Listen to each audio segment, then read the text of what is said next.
Ancient Chinese rulers emphasized the issue of environmental protection and enacted a series of orders, regulations, and laws.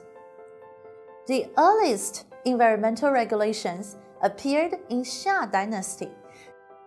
The Emperor Yu the Great enacted laws prohibiting logging in spring so that the woods can be prosperous, prohibiting fishing with nets in the river in summer so that the fish can grow up. It's obvious that the ancients knew keeping moderate when taking resources from nature. Fishing and hunting should be taken with the order of seasons. 11th century BC, Western Zhou dynasty enacted a law named Fa Cong Ling, requiring all behaviors related to houses breaking, wells filling, woods felling, stocks killing are subject to penalty. These are among the earliest acts to protect the water, animals, and the forests. During Qing and Han Dynasty, Tianlu, the land law of ancient China, also hailed as the first world environmental protection law, put as much emphasis on environmental protection as on agriculture. During Tang Dynasty, the Tang Code also stressed environmental protection and specified relevant terms.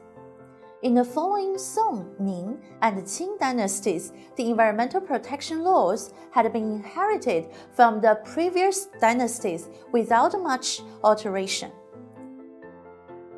Ancient China was based on farming, which forced the feudal ruling class to emphasize environmental protection. If forests and rivers were damaged, people would be exiled, and the ruler could no longer control the country. So, these codes and laws related to environmental protection had not only played a positive role in improving agricultural production, maintaining social orders, and stabilizing political authorities in ancient times, but also in enlightening the solutions to contemporary environmental problems and the construction of ecological civilization.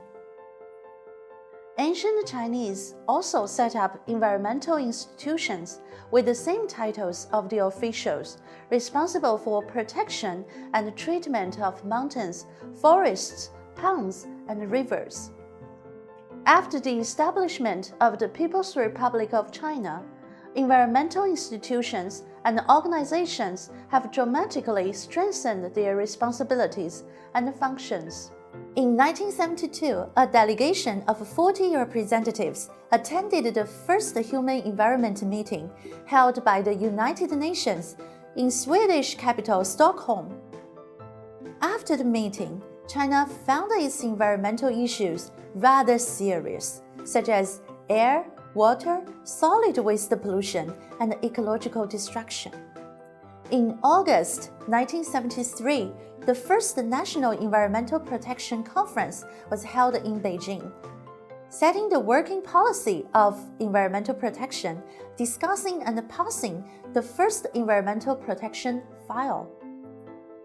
This marked the dawn of Chinese environmental protection cause. In October 1974, the Environment Protection Leading Group of the State Council was formally established. Afterwards, environmental management, research, and monitoring institutions were set up in each province, autonomous regions, and municipalities. In September 1978, the first cardinal law for environmental protection was passed. At the same time, China has also expanded its cooperation with international environmental institutions and organizations. For example, the United Nations Environment Programme, UNEP's mission is to provide leadership and encourage partnership in caring for the environment by inspiring, informing, and enabling nations and peoples to improve their quality of life, without damaging that of future generations.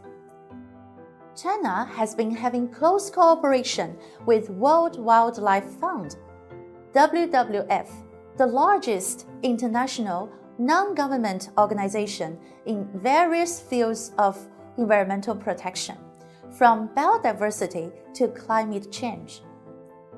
The rapid development of Chinese environmental NGOs is another trend. Founded in April 1993, China Environmental Protection Foundation, CEPF, is the first non-profit organization dedicated to environmental protection in China. In accordance with the principle of using what's taken from the people to serve for the people, protecting the environment, and working for the benefits of mankind, CEPF raises funds and materials to commend and reward organizations and individuals that have made outstanding contributions to the environmental protection cause of China.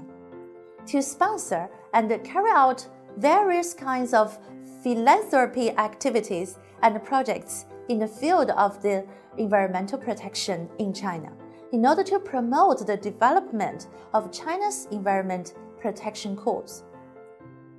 The supreme organ of CEPF is the Board of Directors, which is composed of celebrities and representatives of social bodies committed to environmental protection. Under the leadership of the board, CEPF has formulated strict rules for the raising, management, and use of funds, and is subject to supervision by relevant administrations and donors. In the first chapter, we've explored the history of Chinese environmental protection thoughts, measures, and organizations. Now, it's time for us to face the specific environmental issues and challenges and to see how humans deal with them. That's all. Thank you very much for listening.